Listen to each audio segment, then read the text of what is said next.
it's time to sit back and relax with your favorite drink. And listen.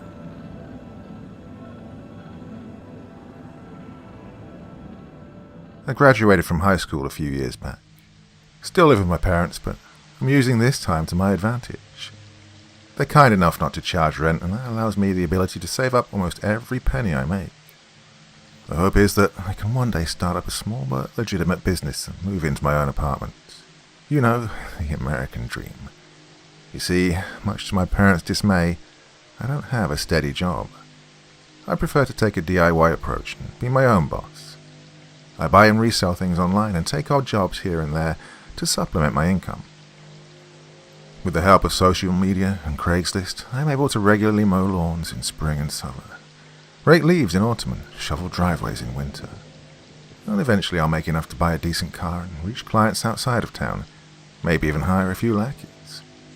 But what I'm here to share with you, however, is an incident that occurred almost 2 years ago, one that keeps me on edge to this day. In my first year of business, I introduced a flower delivery service. Depending on the season, I'd either pick up flowers from around town or buy them from the local florist, then deliver them to a person of my client's choosing. Though it wasn't my most popular service, it did bring in some good money. You'd be surprised how much folks are willing to pay to woo a loved one with plants.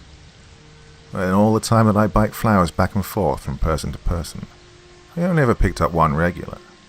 His name was Red, and he was absolutely infatuated with his girlfriend, Clara. Once a month, I'd deliver a dozen roses to the local hotel where she worked. No matter how many times I went over there with the same bouquet, she always acted surprised and delighted to no end.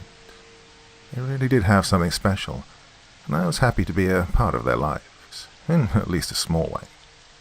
But then, February rolled round. Albeit my least popular job, I do gain a little traction during the Valentine's season. Along with the additional customers, Red goes all out and has me deliver 3 bouquets on the week leading up to the holiday. Between these deliveries and keeping up with my usual services, February beats the hell out of me. Well, this particular Valentine's week was a little different. It was getting close to the big day and I hadn't received a single order from Red. I usually don't get attached to my clients, but I was quite fond of Red and Clara. And because of this, I decided to reach out to him. I tried calling him, no dice. Nothing but dial tones and voicemail. I thought about riding over to the hotel to ask Clara about it, but that would have cut into the rest of the work I had lined up for the day. With no viable options available to me, I simply went about my day and kept a positive mindset. Something felt off, but I was sure it was nothing to worry about. Well, the next day, Red called back. He was fine, but there was something he wanted to discuss with me. Of all the phone conversations I've ever had, this one tops the list for most bizarre. Red hadn't ordered any flowers because he was getting ready to pop the question to Clara. He wanted the lack of gifts that week to leave her confused and then catch her completely off guard on V-Day by asking for her hand in marriage. I was happy for them, but that's when the conversation took an unexpected turn. Red didn't have a ring. He was wealthy and could afford whatever jewelry he wanted, but not just any engagement ring would suffice. He wanted his mother's ring, the one his father had proposed with. It was the only one he felt was fitting, the only one worthy enough to be wrapped around her finger. There was just one problem. His mother was buried with it. And then came the weird part. Red offered me $10,000 in cash to dig up his mother's grave and retrieve the ring from her dead finger. He said he'd do it himself, but he didn't have the nerve. He couldn't bring himself to defile her gravesite like that. Well, he wasn't exactly comfortable with me doing it either, but he truly felt this was the only way he could propose to his one true love. Oh, I pleaded with the guy. I really did. I told him to go to Jared's. Women love rings from Jared's, seriously. But alas, he wouldn't budge on the matter. Whether it was the allure of money that I could use to expand my business, or the desire to help out a desperate friend in need, well, I grudgingly accepted the job. I'm not going to make any excuses here. I know you think I'm crazy for doing it, and yes, I most certainly was. I know this now. Hell, I knew it then too, but have you ever looked back on something you did in your past and wondered, what the hell was I thinking? Well, this is one of those moments for me. And try as one might, you can't go back and change the stupid shit you've done. Well, this is something I'll just have to live with. Under the light of a full moon, I biked over to the cemetery. As conspicuous as the shovel protruding from my backpack looked, I managed to make it the whole way, without any trouble. After passing the black entrance gates, I laid my bike down and set off on foot. The graveyard was consumed by a little winter chill and an uneasy silence. My footsteps cut through the crisp night air, creating echoes that danced from headstone to headstone. I turned back from time to time and told myself it was to check for passing cars, but really I was afraid of ghosts lurking in the shadows. I never really believed in them, but being surrounded by hundreds of buried corpses in the middle of the night can do a number on your psyche. Growing more nervous with each passing moment, I trotted to the back of the cemetery in haste. My hurried pace was soon impeded by a fresh pile of white marble, upon which was etched the name Abigail Grovewood, in a stunningly elegant font. This was it. This was Red's mother, right where he'd said she'd be. It was time to get down to business. In the hopes of saving at least a little bit of face, I'll say that, in this moment, what I was doing did feel deeply wrong on a moral level. I was about to vandalize and rob the grave of a deceased stranger. And she didn't deserve this, and I very well knew it. How would I live with myself knowing that I'd disturbed her peaceful slumber? Well, the question had a simple answer. With $10,000 in my pocket, and that's how. I'd come too far to turn back, and I foolishly felt that this was the best way to further my financial endeavors. May God have mercy on my soul. The whole process only took about 6.5 hours, a little less time than I'd expected. I suppose shoveling driveways every year prepared me for this pivotal yet strange moment in my life. After all was said and done, I looked at the coffin below and panted profusely. Despite being utterly exhausted, I had no time to waste. Daylight was on its way, and I had to get the hell out of Dodge before it shrouded the land of the dead. With how narrow the hole was, there's no way I would open the coffin by conventional means. Adding insult to injury for poor Abigail, I had to use my shovel to break through the confines of her deathbed. Eventually, I desecrated the entire cover, allowing me ample room to retrieve the ring, no matter which hand it was on. Victory was within reach. Now, before taking my prize, I looked down at the woman I was about to steal from. The sight of her corpse was a grotesque one. She'd only been buried for about a year, so her flesh had not fully decayed yet. It sat on her skin like batter on an undercooked drumstick. And to top it off, maggots crawled around every inch of her surface. It was sickening. Just as I was about to reach past the flesh-eating bugs and grab Abigail's hand, something crazy happened. Well, it was dark, that's for sure, but I swear I saw her begin to sit up in her grave.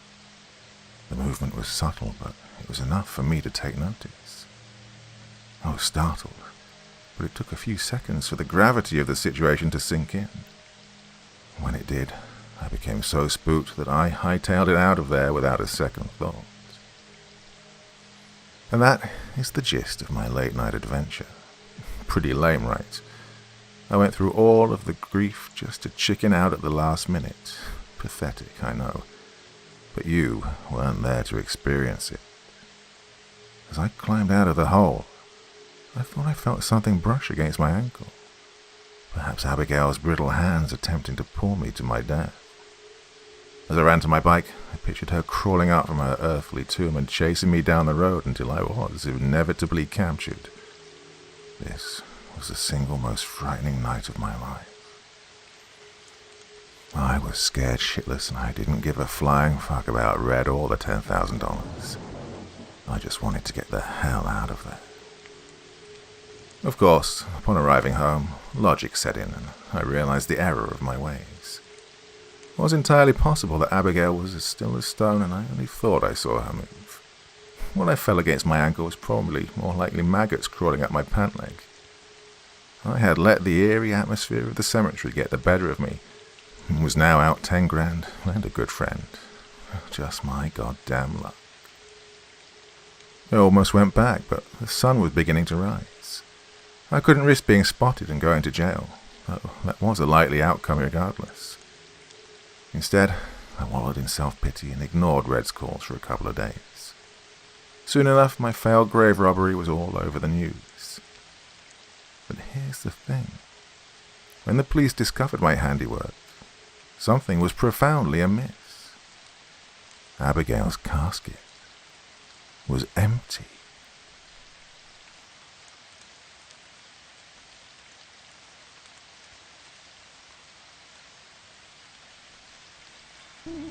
There is an old dust-covered road on the outskirts of Bakersfield that leads to the long-forgotten town of Nadina, California, where the demolished buildings line the shattered concrete, stretching past the frayed town sign that used to house its name, and where rusted windmills creak to life beneath unyielding winds.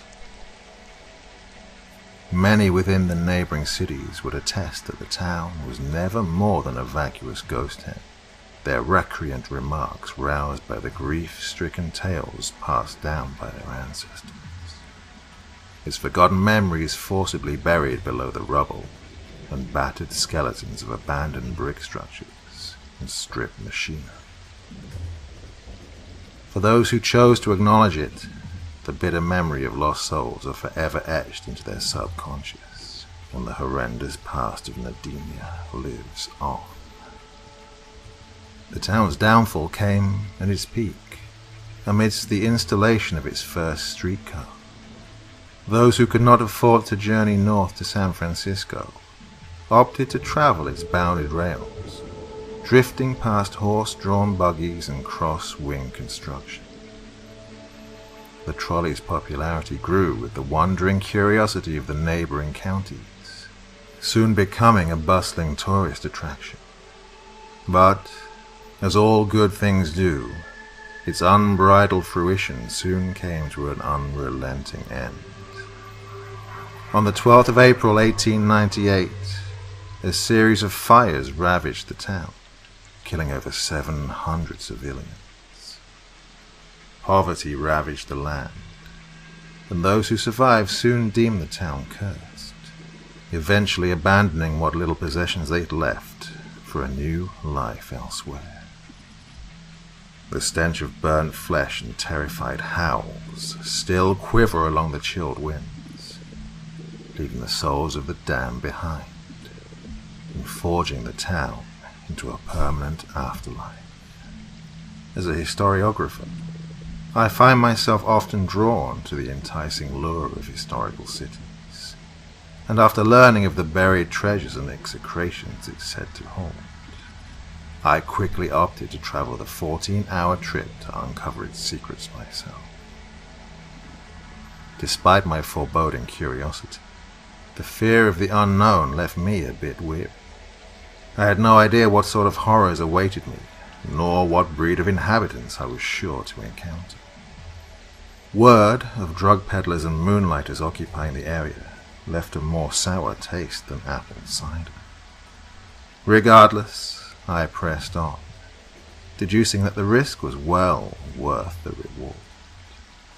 Several hours into my trip, the paralyzing threat of fatigue soon swept over me, lowering my lids like sunken anchors over my eyes. The bounteous amount of coffee and energy drinks I guzzled were beginning to lose their potency. Nonetheless, I elected to continue against the lull of sleep, having already traveled the majority of the trip. Sleep would only deter my initial excitement.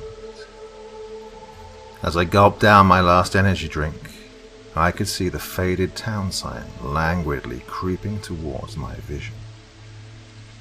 As I rounded the corner onto the dirt road, a chilling screech erupted through the air, and a blinding white light quickly followed, slicing through my eyes like whetted needles.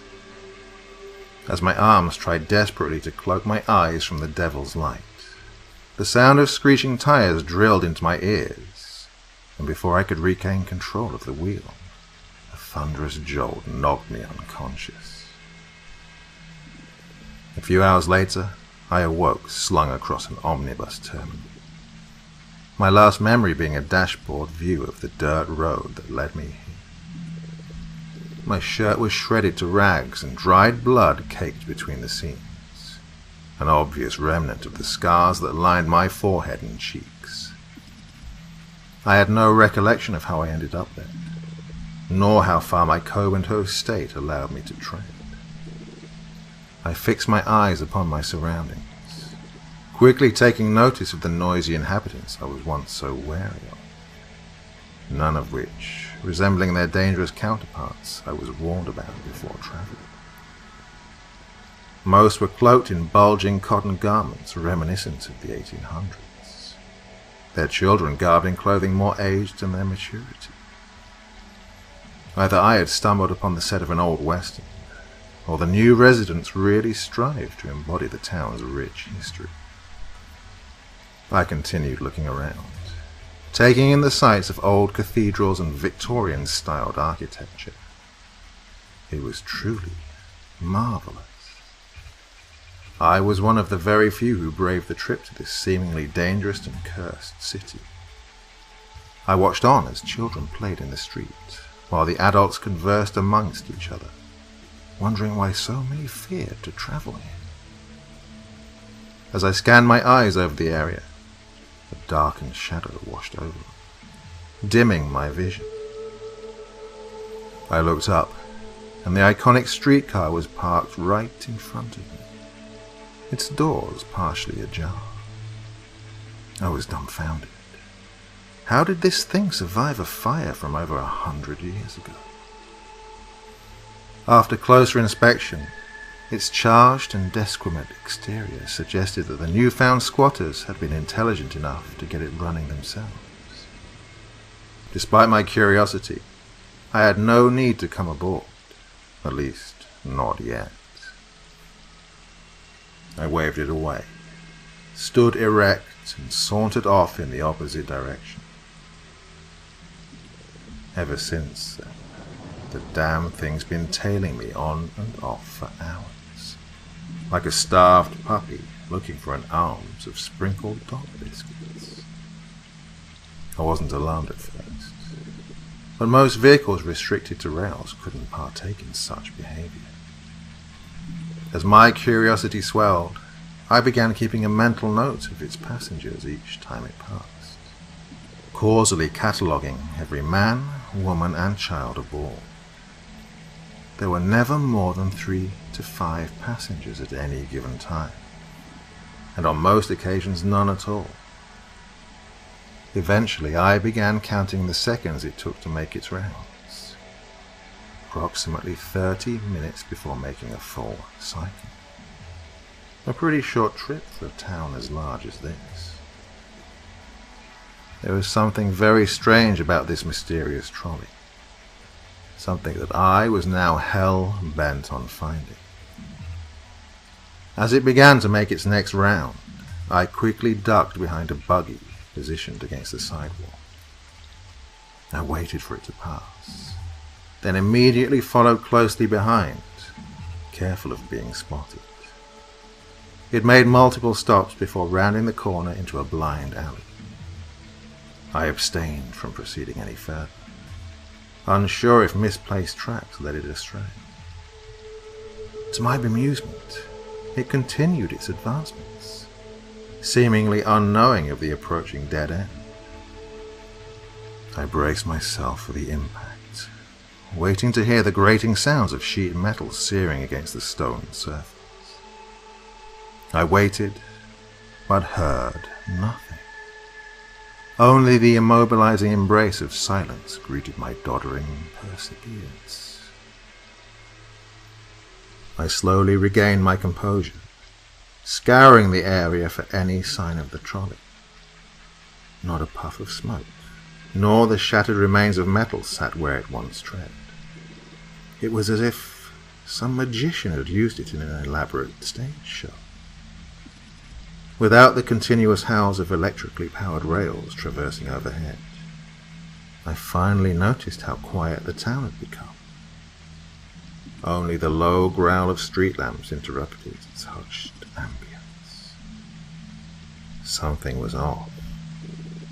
Just a few hours ago, the streets were filled with life, and now it seemed like I was the only one left.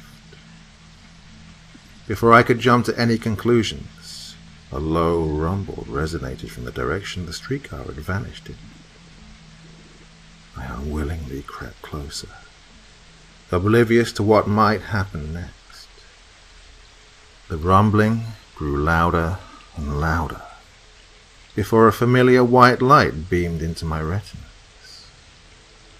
The sound of rotating cables pierced through the air, and the iconic streetcar once again bestowed its presence. I watched as it pulled up beside me, its doors creaking open ever so slightly. I stared with a look of confusion. Why did it want me to come aboard so badly? I slowly ambled towards it, scaled the narrow steps, and stepped onto the soot-stained tiled floor. I looked around carefully, examining each passenger, feeling my blood run colder with each glance. What sat aboard the trolley sent cold shivers down my spine. The passengers all stared blankly in my direction, their skin blotched with dried blood. Sickening blisters and deep lacerations riddled their bodies, some still excreting sanguinesque fluids. Gaping holes occupied areas of seared flesh, exposing fractured jaws and visible grey matter. The stench of decaying flesh forced vomit up my esophagus. I swallowed hard, turning towards the driver for any explanation for what I was witnessing. The sight of him left me in a cold sweat. I was even more terrified than I had been before. Beneath his ebony cloak lay the face of death. A luminescent red light glowed from within its sockets, while tiny maggots danced inside its skeletal orifices. I wasn't sure if this was real, or the town's version of a practical joke, but I wasn't planning on sticking around to find out. I turned towards the door, preparing to run, when I felt the icy grip of fleshless bone clashed tightly around my wrist. It pulled back with incredible force, but I wasn't going to accept the fate of death so easily. I twirled around, connecting the sole of my foot with the side of his temple, then leaped from the trolley as he screamed out in pain. Before I could even get a running start, he lunged towards me, tackling me to the ground. He gripped so tightly onto my ankles and began pulling me back aboard the trolley. I tried desperately to loosen myself from his grip, but his brute strength undoubtedly surpassed mine. I couldn't allow myself to be dragged back onto the traveling nightmare. I had to do all I could to break free. I jolted violently beneath his grasp, digging my nails into the shattered concrete below. I could feel my ankles slipping from his hands. The moment I felt fingers retract, I shot up from the ground and darted in the opposite direction.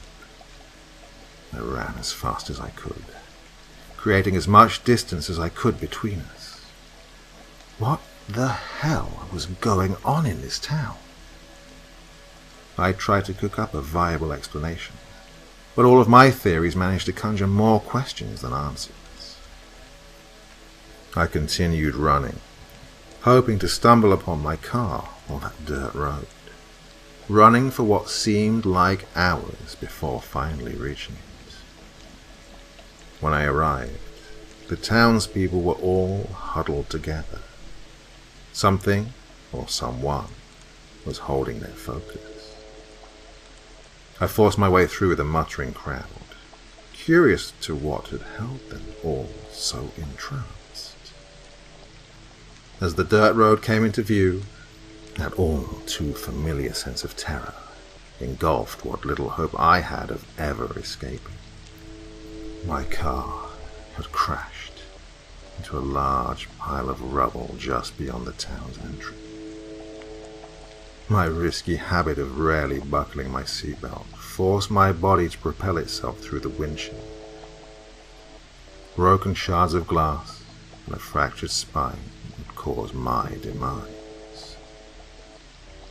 I walked closer towards the vehicle, staring at my exaggerated reflection with utter horror. My appearance had not differed much from those aboard the trolley.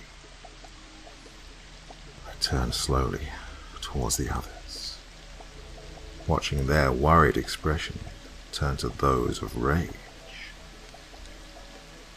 Their murmurs grew from quiet whispers to howling shrieks. I quickly covered my ears, trying desperately to shield them from their horrid cries. As their shrieks grew louder, a sea of flames erupted around us, engulfing the city in a reddish glow.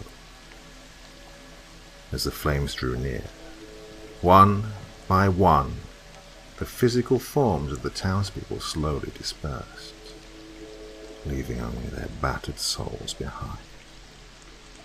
A frozen look of dread crept onto my face as I watched their ethereal flesh catch fire, their screams burrowing deep into my subconscious. I now understood what that streetcar was for, and now, more than ever, I had regretted my decision of ever leaving it.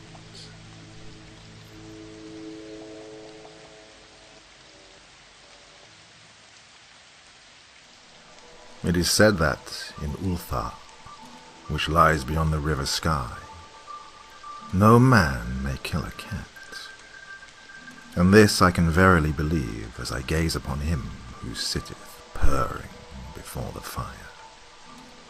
For the cat is cryptic, and close to strange things which men cannot see.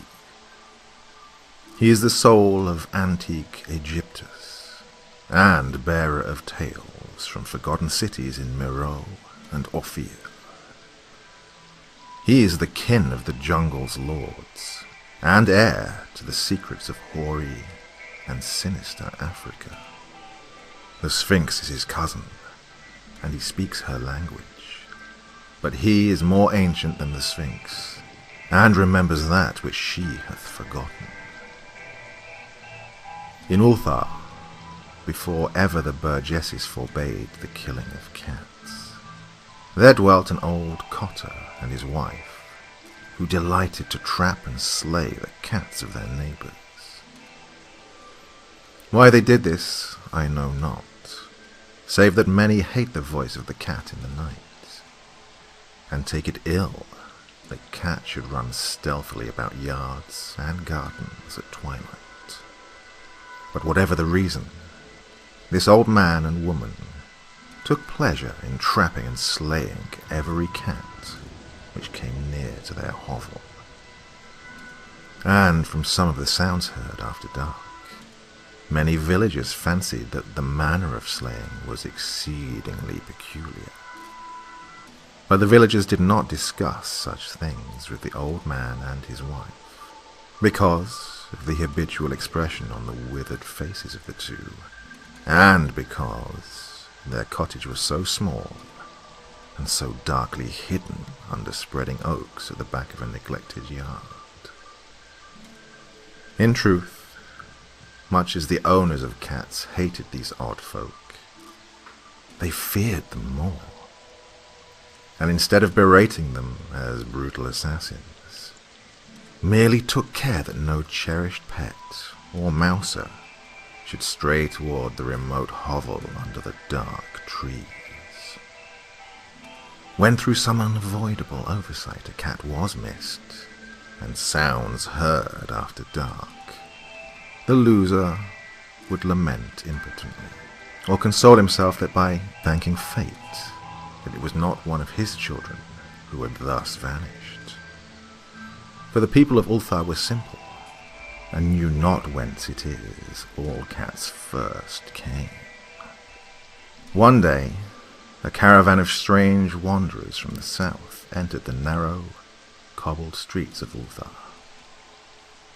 Dark wanderers they were, and unlike the other roving folk who passed through the village twice every year. In the marketplace they told fortunes for silver, and bought gay beads from the merchants. What was the land of these wanderers, none could tell, but it was seen that they were given to strange prayers, and that they had painted on the sides of their wagons strange figures with human bodies, and the heads of cats, hawks, rams, and lions. And the leader of the caravan wore a headdress with 2 horns, and a curious disc betwixt the horns. There was in this singular caravan a little boy with no father or mother, but only a tiny black kitten to cherish. The plague had not been kind to him. It had left him this small, furry thing to mitigate his sorrow. And when one is very young, one can find great relief in the lively antics of a black kitten. So the boy, whom the dark people called Menace, smiled more often than he wept, as he sat playing with his graceful kitten on the steps of an oddly painted wagon. On the 3rd morning of the wanderer's stay in Ulthar, Menace could not find his kitten, and as he sobbed aloud in the marketplace, certain villagers told him of the old man and his wife, and of sounds heard in the night. And when he heard these things, his sobbing gave place to meditation, and finally to prayer. He stretched out his arms toward the sun, and prayed in a tongue no villager could understand. Though, indeed, the villagers did not try very hard to understand, since their attention was mostly taken up by the sky and the odd shapes the clouds were assuming. It was very peculiar, but as the boy uttered his petition, there seemed to form overhead the shadowy, nebulous figures of exotic things, of hybrid creatures crowned with horn-flanked discs. Nature is full of such illusions to impress the imaginative. That night the wanderers left Ulthar, and were never seen again. And the householders were troubled when they noticed that in all the village there was not a cat to be found. From each hearth the familiar cat had vanished. Cats large and small, black, grey, striped, yellow and white. Old Crannon, the Burgermeister, swore that the dark folk had taken the cats away in revenge for the killing of Menace's kitten, and cursed the caravan and the little boy. But Nith, the lean notary, declared that the old cotter and his wife were more likely persons to suspect, for their hatred of cats was notorious and increasingly bold.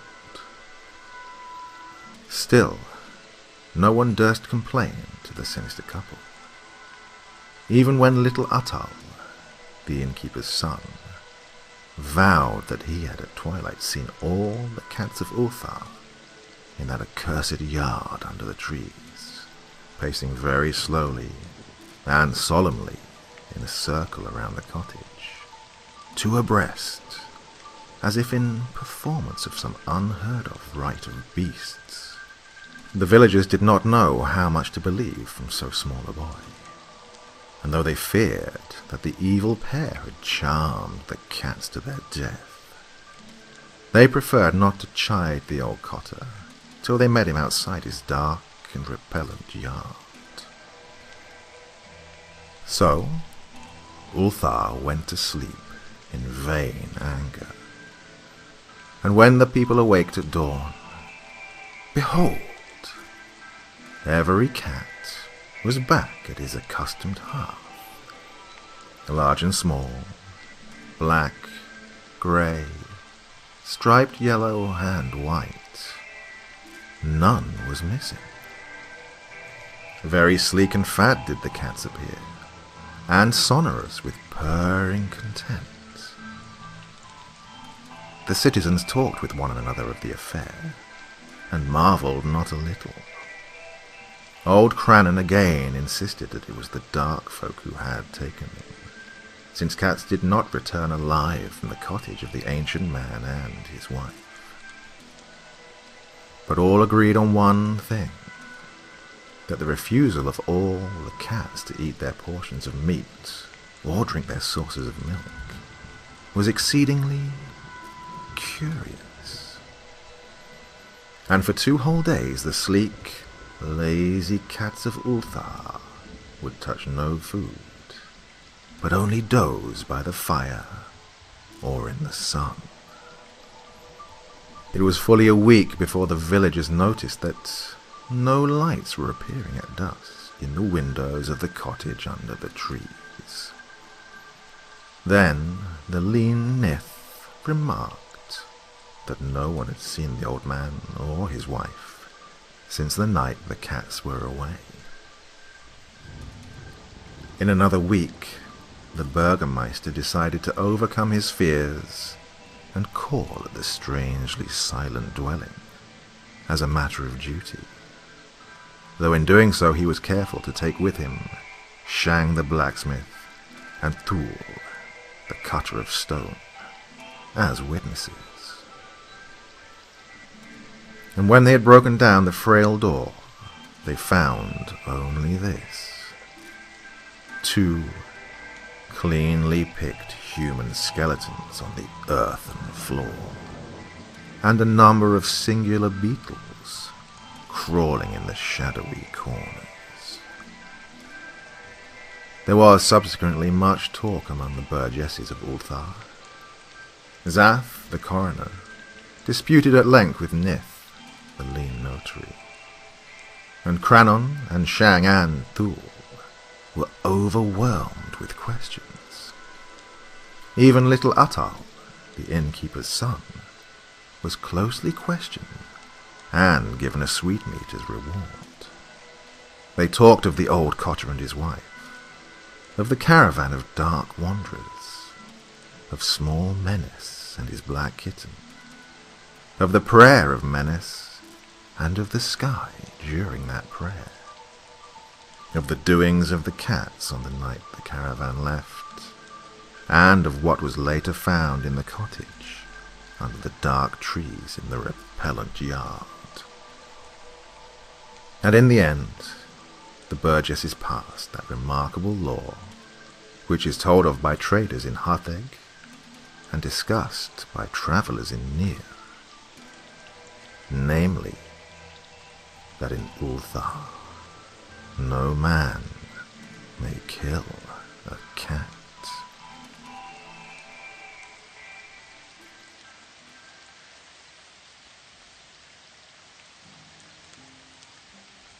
If you've ever seen someone endure a seizure before, or been the unfortunate sufferer of one, I don't need to tell you how horrific it is to be a part of. And if you haven't, count yourself lucky. There are few things in this world more mentally scarring than seeing another human being convulsing on the floor as their eyes roll into the back of their heads, their jaw clenched and their joints rigid as they shake, or, if you're very unfortunate, writhing around and even dislocating joints as they search for new ways to bend and snap. All of us have seen it in the movies, sure, but it pales in comparison to the real thing. To actually stand there as someone's brain is stuck on repeat and their body is a slave to the misfiring signals as you woefully stumble around, unsure if you're supposed to put something in their mouth to stop them biting their tongue, Spoiler alert. No, never. Call an ambulance immediately, or just leave them to it. Imagine that feeling of helplessness in front of a stranger, and then compound the grief by tenfold when it's your entire world, and you've just gotten home from work to find them writhing on the ground for the 7th time this year. Your first thought isn't ambulance, medication, or anything like that. No, it's to check that she hasn't smashed her skull on the coffee table, that she's not choking on her own vomit, and then to make an educated guess at how long she's been seizing for. No epileptic wants an ambulance called every time this occurs, so you have the unenviable task of timing their suffering before calling one, usually about 3 to 5 minutes. This is my reality, and one that I will willingly bear if it means that I can save her as much as she saved me over the years. Lucille is a bright, vibrant, and unbelievably creative soul. She is capable of painting the most incredible pieces of landscape portraiture while telling a crass story that would make even a dominatrix blush, a voice that bounced in your skull long after it had finished its journey into your ears, and she has a zest for life that had me head over heels from the moment we met. What she first saw in a geeky kid who loved family and nights staying in more than extravagant parties is beyond me, but I never stopped being my truest self from the first conversation, and I guess it just stuck. Which is why now is so fucking hard for me to deal with. Why I'm coming to you all here to talk about this. I'm telling you all this because I want you to understand that Lucille was special. To me, she was my everything. Someone I would move heaven and earth for. People say that all the time, but so few mean it. I would do things that I'd let haunt me with a smile for the rest of my life, if it meant hearing her say she loved me one last time. Understand, I'm just a man doing right by his wife, or at least trying to. Coming here helps. Maybe it's part therapeutic and part guilty conscience. I hope by the end of this, you'll understand where I'm coming from. Lucille was first diagnosed with a tumor in the fall of 2017. We'd been married for 3 years, and she'd been steadily suffering absences in her memory for around 6 months leading up to the first seizure. To begin with, it was the usual tip-of-my-tongue moments we all get. Then it progressed to forgetting her keys and being locked out for an hour after finishing work. It grew into more concerning things, like nearly setting fire to our kitchen as she would go and take a bath with the stove on, before the final straw came along, and she neglected to stop at a red light after forgetting to hit the brakes and careened into an electrical pole. When the police found her, she was gripping the steering wheel so tight with her jaw clenched so hard that they worried she was suffering a psychotic episode. The adjustment to her condition was, well, tough. Doctors rarely have great bedside manner at the best of times, and when our physician advised to either go on a $145,000 treatment plan with 25% success or look into hospice care ASAP, and that the Swiss are nice people if we'd ever thought about dignitas, well, suffice to say, my wife stormed out and resolved to use her artwork to ensure she never forgot again. Her determination was anything but dampened. I dare say it pissed her off. So, like any good husband, I supported her and ensured that, at the very least, she got her medication while she tried her own art therapy. She would start painting small, innocuous icons on sticky notes around the house. Things like a yellow sticky note next to the front door, with a slew of creative iconography reminding her to get her keys, and a doodle of her standing under a stormy cloud outside, if she forgot. Or a picture of a pill bottle with overly happy faces on a blue note by her bedside cabinet and in the bathroom, to ensure she got her daily dosage of anticonvulsants. For a time, these actually helped, and I'd get used to finding small notes around the house, even for me, little reminders of her love in the form of short messages like, "I love how much you laughed with me today," or, "I appreciate you giving me a neck massage after the last seizure." And it never stopped being a welcome sight. Those first couple of months convinced me that she was going to beat this. She would overcome it and sell her story to Time magazine and become a therapist of the century for her groundbreaking discoveries on memory retention. I'm sure you all know, however, that we rarely ever get what we want. It was the late summer, and I'd been working away a lot more than I wanted. As an architect, I took whatever contracts I needed. Medical bills are seldom ever totally affordable in this freaking country. Even with insurance, our deductible was still high. So the contract I ended up taking was nearby if anything went wrong, but far longer hours than I was used to. I'd been working a particularly lengthy afternoon when I came back to the sounds of grunting and snapping, finding Lucille's fragile form on the ground and next to the coffee table where her head had made contact with the corner before landing on the ground and nestled in a pool of her blood. You have to understand, we took every precaution, and sharp edges or areas she was likely to hit if she seized were always far away from her. The table was in my personal study room on the second floor, and the rubber corner protectors were taken off of it. I rolled her over and soothed her as I'd done many times before, calling 911 the moment I spied blood. Thankfully, they were over within minutes and took her into the ambulance. But unlike so many other times, she was not coming out of this one. Now, as the title suggests, she continued to seize as they strapped her down, her joints flailing and smashing against the EMTs, the metallic walls of the ambulance, and anything they could find until she was mercifully sedated. You should get her things. It's not likely she'll be coming home tonight, one of the EMTs called back to me, sweat dripping off their brow after finally putting her down. I knew the drill by this point, but it was still painful to hear. I nodded and told him I'd follow on as soon as I'd gathered everything. Heading back into the house, I realized I hadn't noticed some of the extra sticky notes dotted around the living room, leading to the edge of our stairs. They weren't placed on the walls, but instead hung by a thin black thread that Lucille must have pinned from end to end in strategic places on the house. Wondering if she'd documented how she felt and if it was potentially relevant for her physician, I grabbed the nearest one and read it. Don't forget, you'll be making contact at 4:42 p.m. sharp.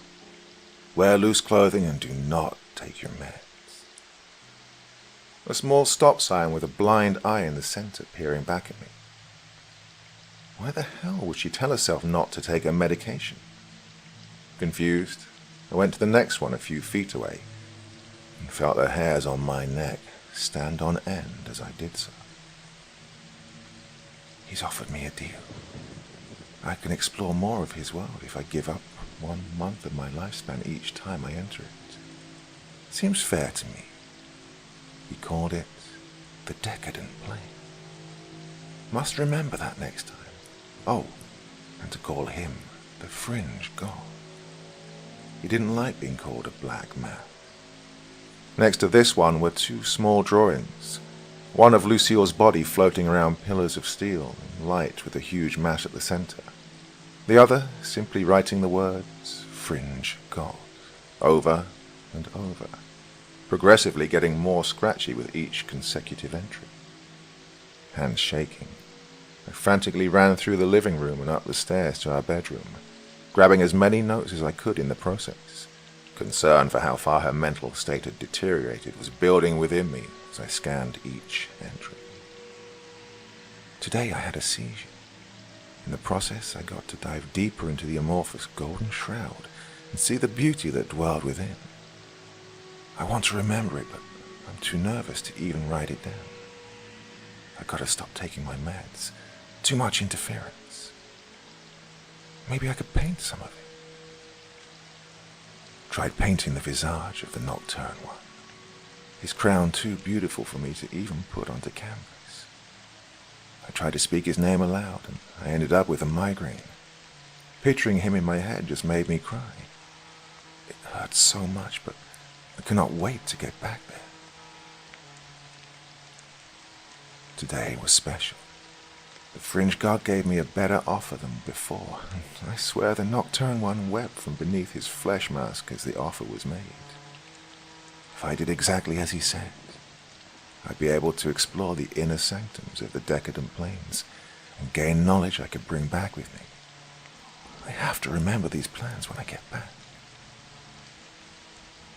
I looked at the final drawing, and I felt sick. She'd drawn steps for how to cause bleeding in her brain, and a seizure so strong that it would effectively kill her if I hadn't come home when I did. More drawings were strewn across her canvas, but I had no time to peruse as my cell phone rang and I realized how much time I'd wasted in the apartment. Mr. Loomis, it's Dr. Mitesh. If you aren't already on your way down, you need to get here immediately. Your wife, she... Arriving at the hospital and apologizing profusely for my terrible parking on the curb, I rushed in and headed straight for the neurology ward. Notes tucked into my pocket as I tried my best not to bump into other visitors. My mind focused on one thing, Lucille. I turned the last corner and I heard the screaming before I saw the stuff. It was filled with pain and terror. It absolutely belonged to my wife. Spotting a nurse leaning against the window, I approached him and tried my best to keep my composure. My wife, Mrs. Loomis, is she... I breathed, my eyes darting to the foreboding double doors, back to the obviously shaken-up nurse. He tried to be professional, but whatever was going on was far beyond his experience level. She's not stopped seizing since we got here. We've tried sedating her several times, but it's not doing her any good. I'm sorry. The screaming got too much and I had to take a breather. The doctor should be out for you soon. Excuse me. He rushed past me and I chalked it up to nerves in a new environment. Waiting around for half an hour and staring at the notes did nothing to calm my nerves, nor did Dr. Mitesh when he finally came out and ushered me to a waiting room. He explained to me that she wasn't just having one continuous seizure, or at least he didn't think so, but was instead having consecutive seizures one after the other without any rest. I've honestly not seen anything like it, he began, hands rubbing each other as he spoke. I've tried to get a scan of her brain, but, well, not safe, right? I chimed in, fully aware that any person mid-seizure is a liability. My wife may be small, but she packed a punch at the best of times. Right. We've upped the dosage to bring her to a calm state, but it seems to wear off quickly. I've requested our head of neurology, and hopefully she can shed some light on this. In the meantime, you're welcome to sit with her, but I must apologize in advance for the straps. He saw my eyebrows raise and clarified. This is a precaution, I assure you. We've just managed to fully put her under, but we don't want to take chances or have her cause more harm to herself. He leaned forward. We will get to the bottom of this. I promise you. He led me back into her room, and for the first time in what felt like weeks, I looked upon my poor, broken wife. Her face was bruised up from the knock she'd taken as she fell, head bandaged up with gauze, and her face scrunched up in a permanent grimace. It never ceased to horrify or hurt me to see her body after it's been through an ordeal such as this. Tears ran down my face as I sat next to her and resisted the urge to hold her hand, instead just electing to sit and try to talk to her. Hey Lulu, it's Arthur. Yeah, I come back once again to help pick up your goofy ass.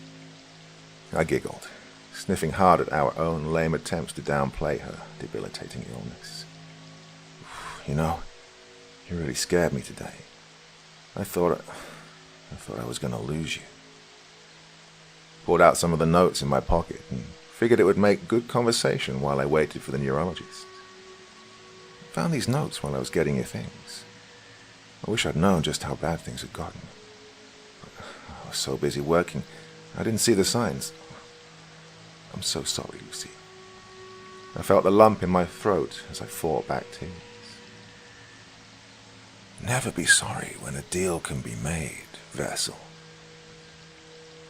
Words fail to truly encapsulate what happened next, but I'll make a meager attempt. I saw it slinking around on all fours from beneath her bed at first, a hulking dark mass of shifting substances. Jagged, thick limbs ending in hooves, carefully planted, and the mass tensing as it began to rise from the other side of the bed. The humanoid torso rose. I swear that had anyone else seen what I'd seen, madness and death would have permeated that hospital. It defied logic and reasoning, but I couldn't look away. A hairy male torso with the spine protruding towards me, and two amorphous arms jutting out of their sockets and pressing on the back as the head, oh God, the head, snapped forward to look at me.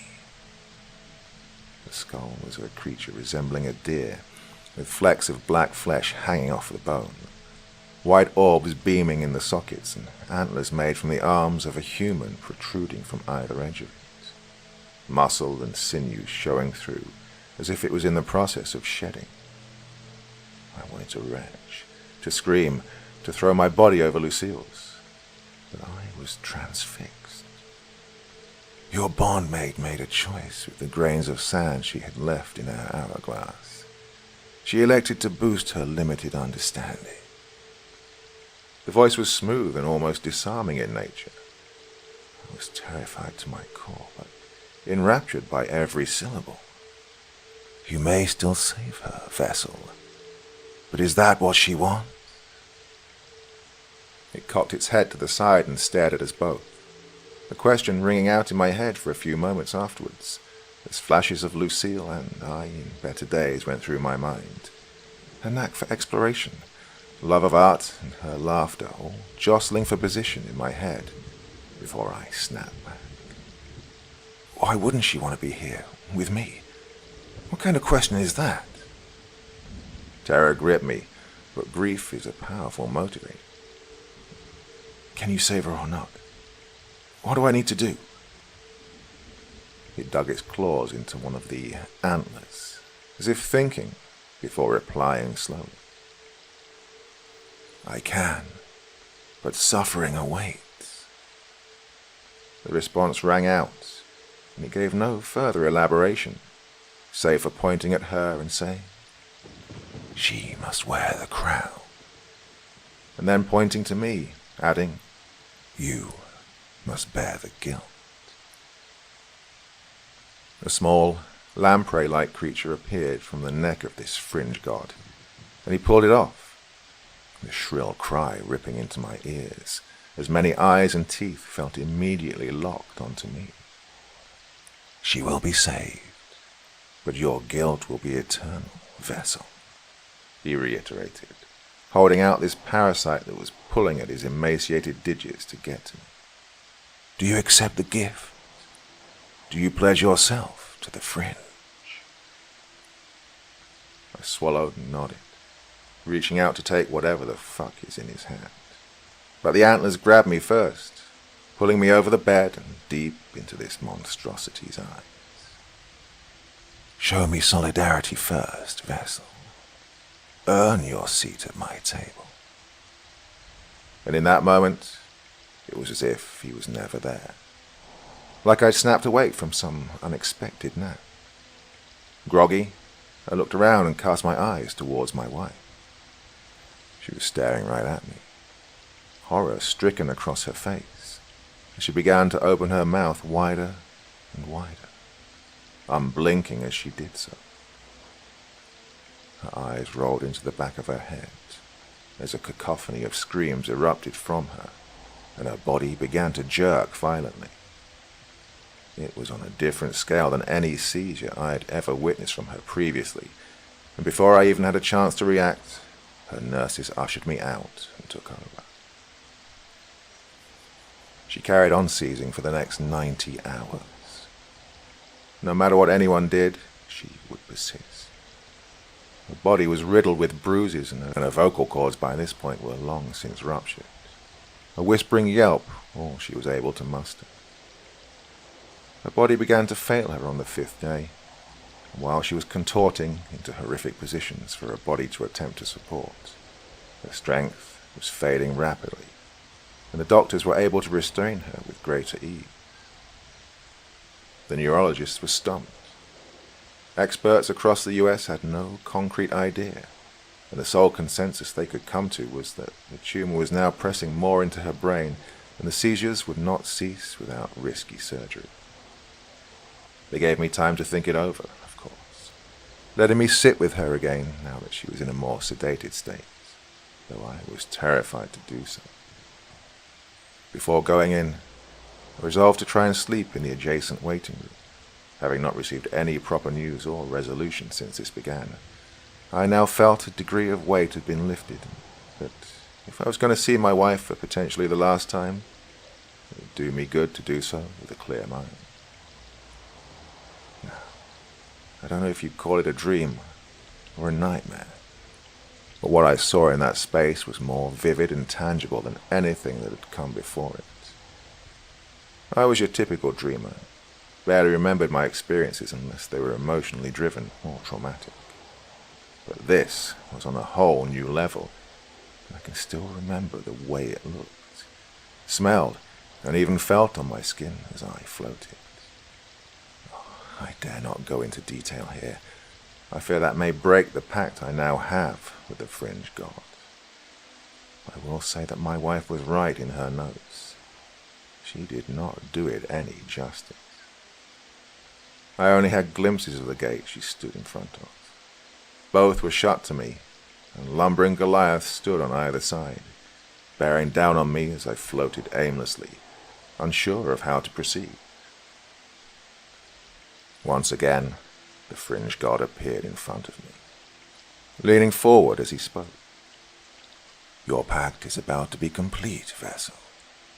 Are you prepared for the hardships ahead? Are you ready to worship?" As he finished, the gate opened up just enough for me to see my wife behind it.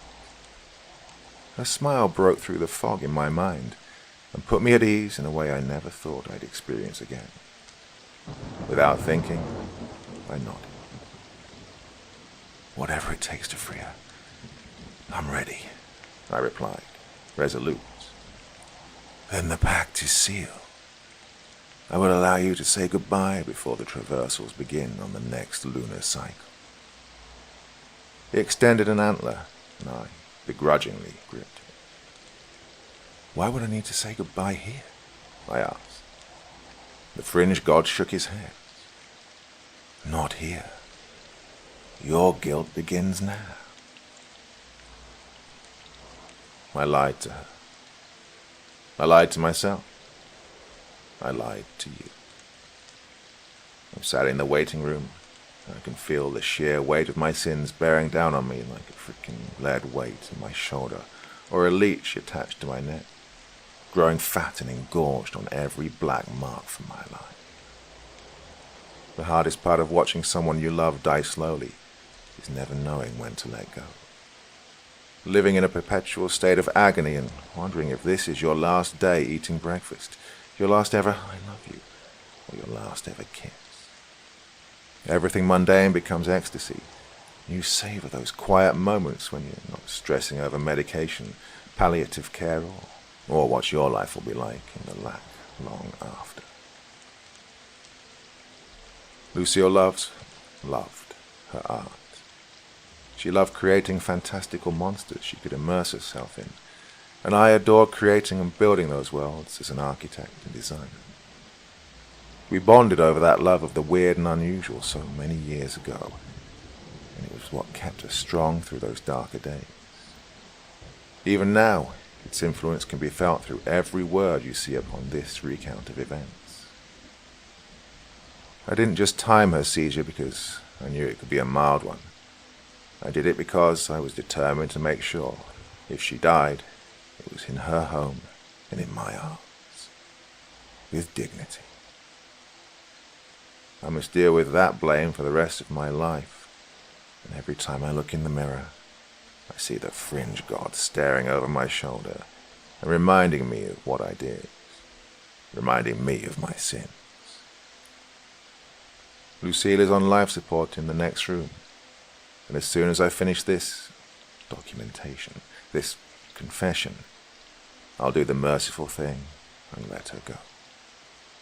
I will hold her hand, kiss her forehead, and hold those post-it notes tightly as she slips away and falls into the realm she was so desperate to stay in. It is the right thing, no matter the cost of my sin. Maybe I'm at peace with it because I know that this was an inevitability, that blaming myself is exactly what any widower of a terminally ill loved one would do, that my timing was at its core just standard practice, regardless of my selfishness. Maybe it's because I know she was a passionate believer in dying with dignity, and she fought tooth and frickin' nail to stay alive as long as she could. Or maybe it's because when I slept last night after I'd said my goodbyes, I saw her in that indescribable realm, smiling at a distance with the nocturnal one's arm protectively draped over her shoulder. The obelisk of Sonder was my sole means of emotional communication between us, as I sat in the Stygian void between the dream world and the realm she now inhabits. Maybe I know that the good days, when I catch her smile shining off the horizon, are worth every ensuing night terror that springs forth unspeakable creatures that threaten to tear me from my fringe god, to tempt me to their realms with promises of forbidden desires as they torture every corner of my mind. All that I know is that I'll go to sleep tonight, and I will, once again, see her. Whether it's real or not doesn't matter. My fringe god fulfilled his end of the pact. Now it's my turn to do the same.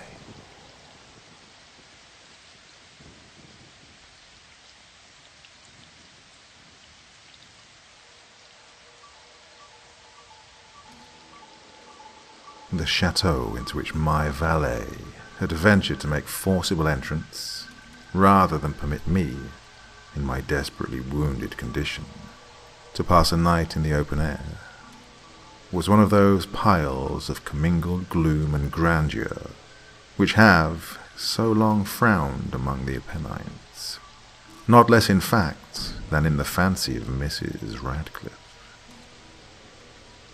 To all appearance, it had been temporarily and very lately abandoned.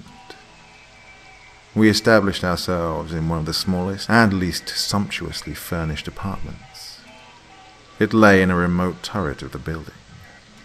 Its decorations were rich, yet tattered and antique. Its walls were hung with tapestry and bedecked with manifold and multiform armorial trophies, together with an unusually great number of very spirited modern paintings in frames of rich golden arabesque. In these paintings, which depended from the walls not only in their main surfaces, but in very many nooks which the bizarre architecture of the chateau rendered necessary, in these paintings my incipient delirium, perhaps, had caused me to take deep interest, so that I bade Pedro to close the heavy shutters of the room, since it was already night, to light the tongues of a tall candelabrum which stood by the head of my bed, and to throw open far and wide the fringed curtains of black velvet which enveloped the bed itself.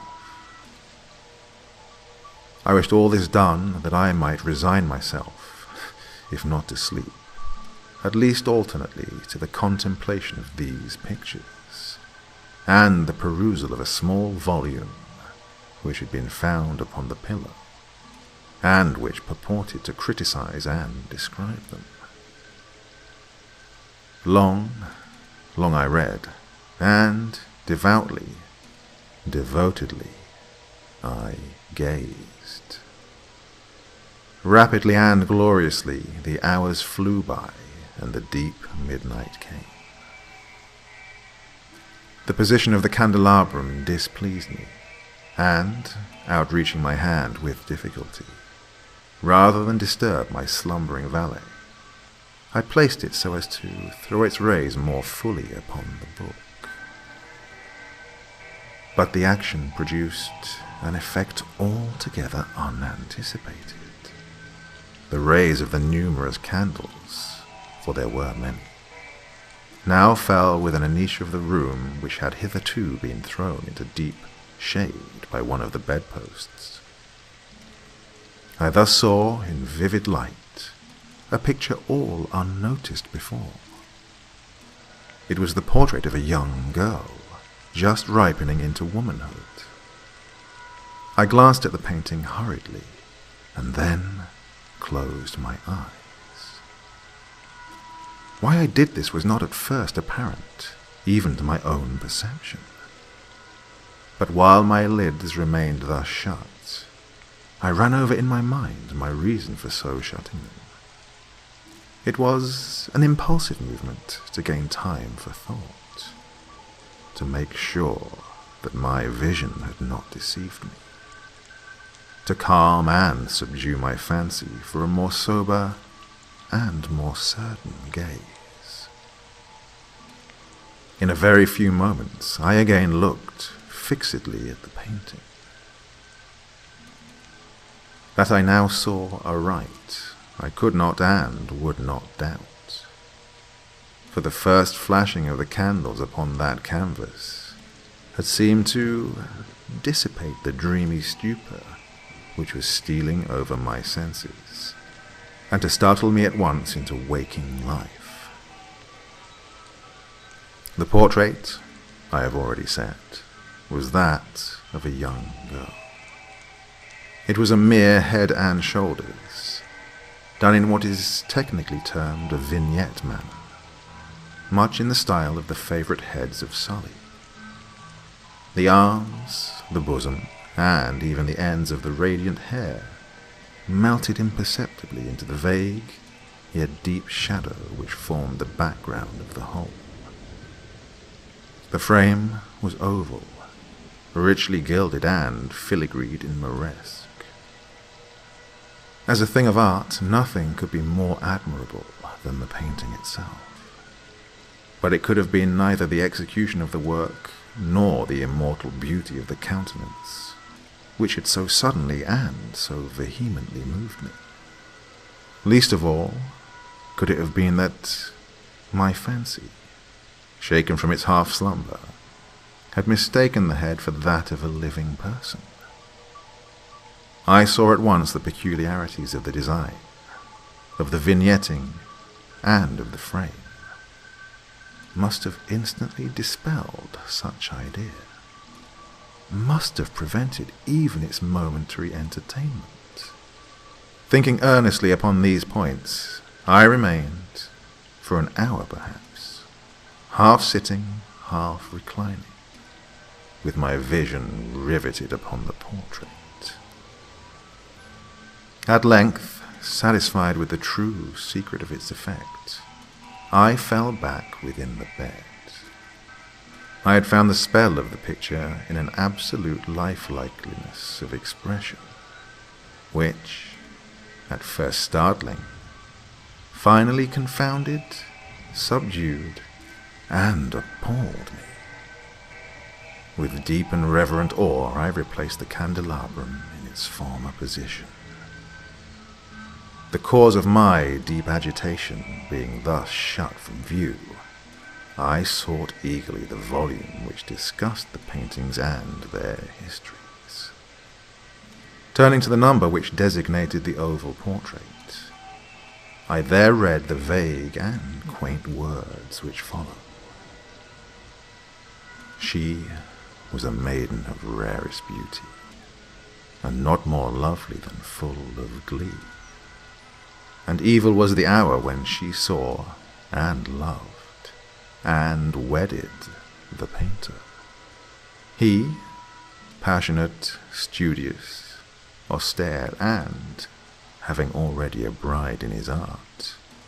She, a maiden of rarest beauty, and not more lovely than full of glee, all light and smiles, and frolicsome as the young fawn, loving and cherishing all things, hating only the art which was her rival, dreading only the palette and brushes and other untoward instruments, which deprived her of the countenance of her lover. It was thus a terrible thing for this lady to hear the painter speak of his desire to portray even his young bride. But she was humble and obedient, and sat meekly for many weeks in the dark, high turret chamber, where the light dripped upon the pale canvas only from overhead. But he, the painter, took glory in his work, which went on from hour to hour, and from day to day.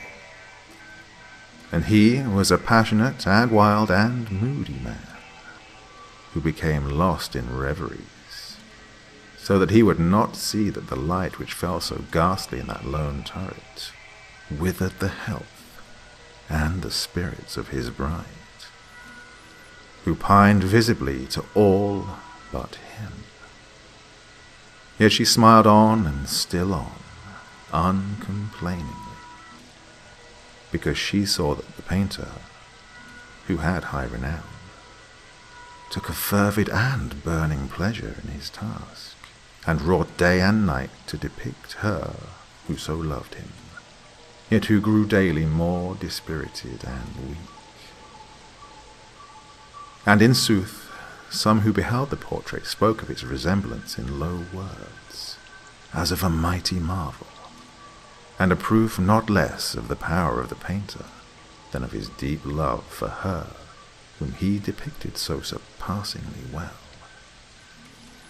But at length, as the labour drew nearer to its conclusion, there were admitted none into the turret, for the painter had grown wild with the ardour of his work, had turned his eyes from the canvas merely, even to regard the countenance of his wife, and he would not see that the tints which he spread upon the canvas were drawn from the cheeks of her who sat beside him. And when many weeks bad passed, and but little remained to do, save one brush upon the mouth and one tint upon the eye, the spirit of the lady again flickered up as the flame within the socket of the lamp. And then the brush was given, and then the tint was placed, and, for one moment, the painter stood entranced before the work which he had wrought. But in the next, while he yet gazed, he grew tremulous and very pallid, and aghast, and crying with a loud voice, "This is indeed life itself," turned suddenly to regard his beloved. She was dead.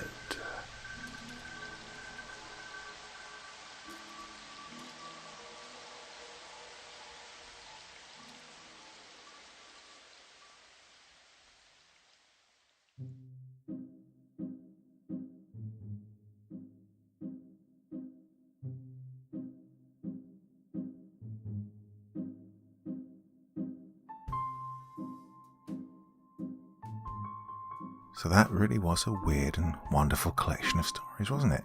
Don't really know how to describe that. Hope a lot of you managed to fall asleep, which of course completely negates the point of me doing this outro, doesn't it? If you're asleep, you're not going to listen to what I'm saying here. You'll have no idea what I've said. Oh, what a shame. Anyway, more important business. Tonight's collection of stories is dedicated to the one and only Mr. Christopher Maxim. The first story in tonight's collection was written by him, and this whole situation has hit him pretty badly. Brilliant writer. Unfortunately, he's not writing at the moment, but he's been a very, very good friend to a lot of us in the horror community. He's written some incredible stories, like the one you listened to begin with tonight.